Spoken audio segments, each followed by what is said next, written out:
Also making news, Mayor Rahm Emanuel is cutting his family's Cuban vacation short, returning tomorrow instead of Saturday because of the latest deadly police shootings in Chicago.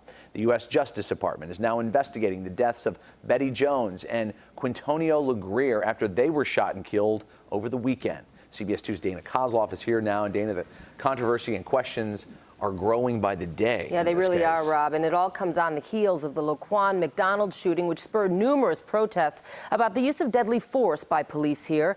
Tonight, police confirmed the officer involved in these shootings is on desk duty for 30 days, a change in department policy. And a lawsuit has been filed to help get some answers.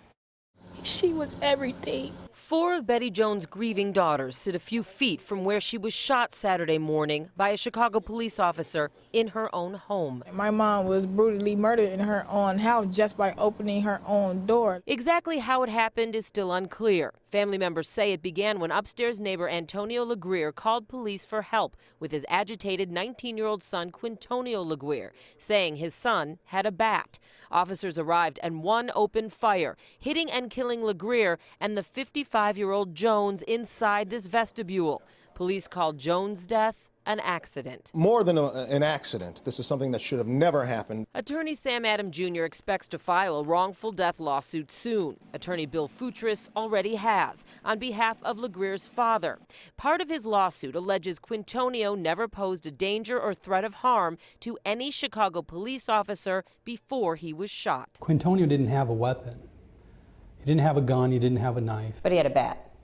I don't know that he had a bat at the time of the shooting. A neighbor also tells CBS 2's Derek Blakely the officer fired from the parkway. You saw the police officer open fire right here. Right here.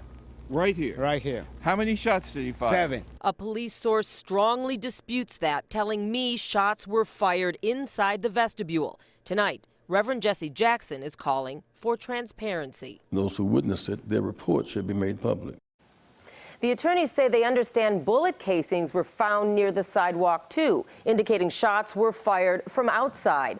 A police source also disputes that, saying all casings were found inside.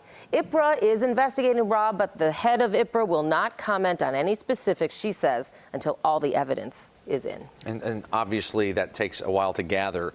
It's hard to understand how Ms. Jones would have been shot and killed. She wasn't just in her house. She'd opened the door, perhaps. That's what some witnesses say, is that she opened the door to help open the door for police and was standing in her doorway, perhaps, when the shots were fired. But that's still all being worked out. Under investigation. All right, Dana, thank you.